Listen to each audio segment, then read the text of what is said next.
Hello friends, welcome to Rudra classes. आज हम लोग बायोलॉजी पढ़ने जा रहे हैं, जिसमें सेल चैप्टर की पढ़ाई करेंगे। तो सबसे पहले बायोलॉजी होता क्या है इसके बारे में जानते हैं। बायोलॉजी के जनक कौन है, बायोलॉजी कितने पार्ट में बटे हुए हैं, इन सब की जानकारी हासिल करते हैं। तो चलिए आइए।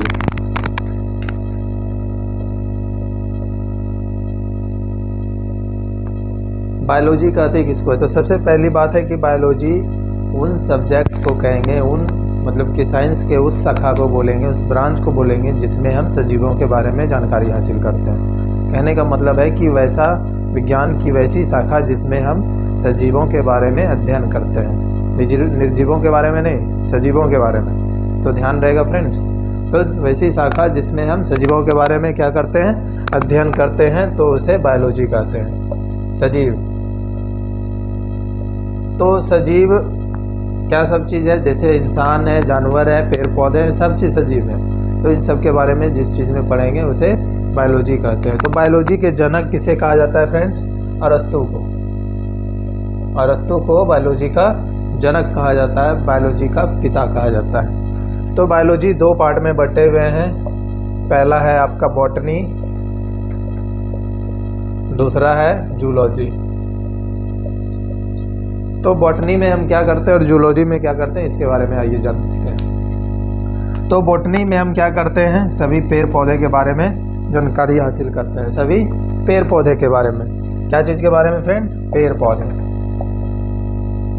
और जूलॉजी में सभी जीव जंतु के बारे में, जितने भी जीव जंतु हैं, प्राणी हैं, सभी जूलॉजी के अंदर में आते हैं। तो बॉटनी का जो खोज किया था उनका क्या नाम था फ्रेंड? थियोफ्रेस्टस। क्या नाम था? थियोफ्रेस्टस। थियोफ्रेस्टस ने क्या किया था फ्रेंड? बॉटनी का खोज किया था, इसीलिए बॉटनी का पिता थियोफ्रेस्टस को कहा जाता है। बॉटनी का हिंदी मतलब होता है वनस्पति विज्ञान। क्या होता है फ्रेंड? वनस्पति विज्ञान। और जूलॉजी का होता है जंतु विज्ञान या फिर प्राणी विज्ञान। तो जूलॉजी का भी खोज, जूलॉजी और बायोलॉजी दोनों के जनक सेम है कौन? अरस्तु। इनका भी खोज अरस्तु ने ही किया था। तो इन सब चीज़ों के बारे में जानकारी हासिल करते हैं बायोलॉजी में। तो आज हम लोग पढ़ने जा रहे हैं पहला चैप्टर, सेल। कौन सा? सेल। तो सबसे पहले जानेंगे कि बायोलॉजी दो पार्ट में है, बॉटनी, जूलॉजी। तो पेड़ पौधे के अंदर में भी सेल पाया जाता है और सभी जीव जंतु के अंदर में भी सेल पाया जाता है, यानी कि कोशिका। तो किसकी कोशिका में कौन सी चीज़ पाए जाते हैं, कौन सी चीज़ नहीं पाए जाते हैं, इनके बारे में आइए जानकारी हासिल करते हैं। तो कोशिका, सेल मतलब हिंदी में बोलते हैं कोशिका। अब सेल है क्या, किसको हम सेल कहते हैं, इसकी जानकारी सबसे पहले किसने दी थी? रॉबर्ट हुक ने। किसने? रॉबर्ट हुक ने सबसे पहले इसकी जानकारी दी थी फ्रेंड 1665 ईस्वी में। कब दी थी?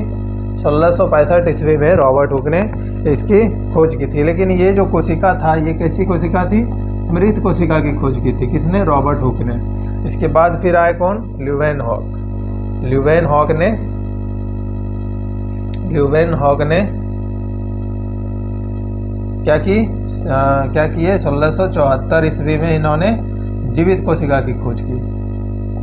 जीवित कोशिका की खोज की। तो सबसे पहले फ्रेंड सेल के बारे में जिस ब्रांच में जानकारी होती है विज्ञान की, वैसे ब्रांच को क्या कहा जाता है फ्रेंड? साइटोलॉजी। क्या कहा जाता है फ्रेंड? साइटोलॉजी। तो साइटोलॉजी में हम क्या करते हैं? सभी चीज़ के कोशिका के बारे में अध्ययन करते हैं और हर एक चीज़ के कोशिका के बारे में जानकारी हासिल करते हैं। तो रॉबर्ट हुक को साइटोलॉजी के फादर भी कहा जाता है, साइटोलॉजी का फादर भी कहा जाता है रॉबर्ट हुक को। और ल्यूवेनहॉक को क्या कहा जाता है फ्रेंड? बैक्टीरियोलॉजी का फादर।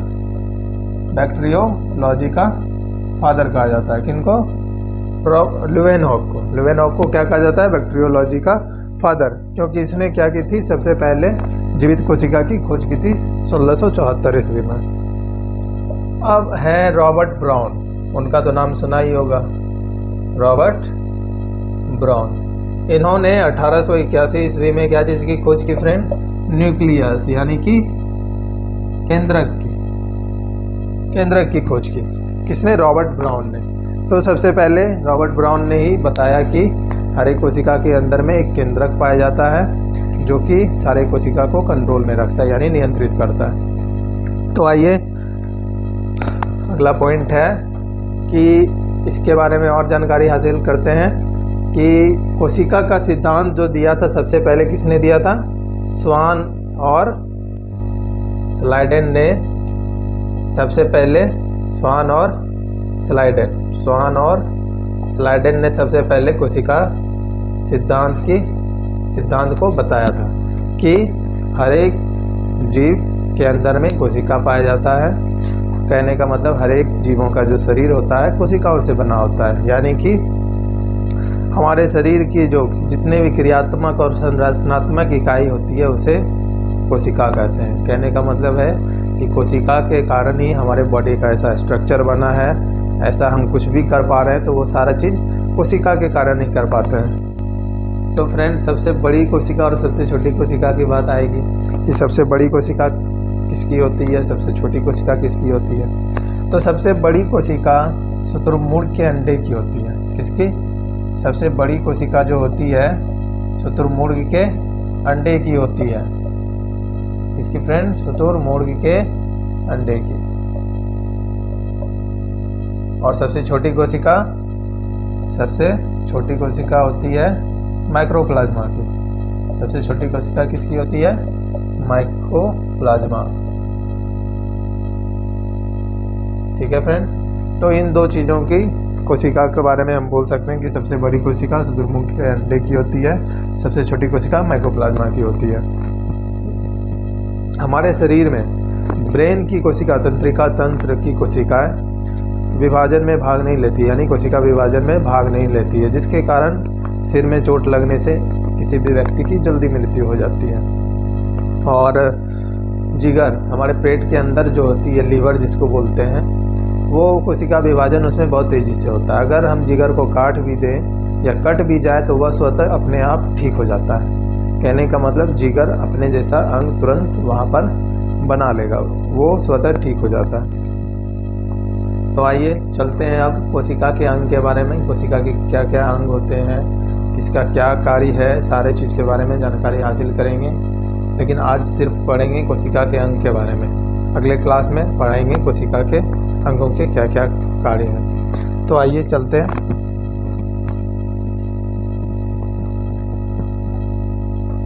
कोशिका के अंग होते हैं कोशिका अंग। सबसे पहला कौन सा होता है फ्रेंड? जीव द्रव्य। जीव द्रव्य के अंदर में आपका आता है पहला कोशिका द्रव्य, और दूसरा क्या आएगा फ्रेंड? केंद्रिका द्रव्य, यानी कि केंद्रक द्रव्य जिसको बोल सकते हैं। दूसरा आ जाएगा आपका, क्या आ जाएगा? कोशिका भित्ति। कोशिका भित्ति जो सिर्फ पादप में और बैक्टीरिया में पाया जाता है। किसमें? पादप और बैक्टीरिया में। तीसरा माइटोकॉन्ड्रिया। आज सिर्फ हल्का फल्का इसके फंक्शन के बारे में या फिर किसको क्या बोला जाता है उन सब चीज़ के बारे में जानकारी देते हैं। माइटोकॉन्ड्रिया जिसको powerhouse of the cell कहते हैं, ऊर्जागिरी सेल का, यानी कोशिका का ऊर्जागिरी भी कहा जाता है। किससे? माइटोकॉन्ड्रिया को। चौथा है आपका केंद्रक। फिर है केंद्रक झिल्ली।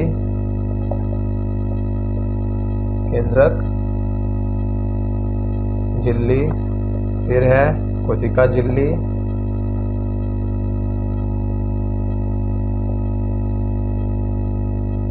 फिर है फ्रेंड आपका लाइसोसोम।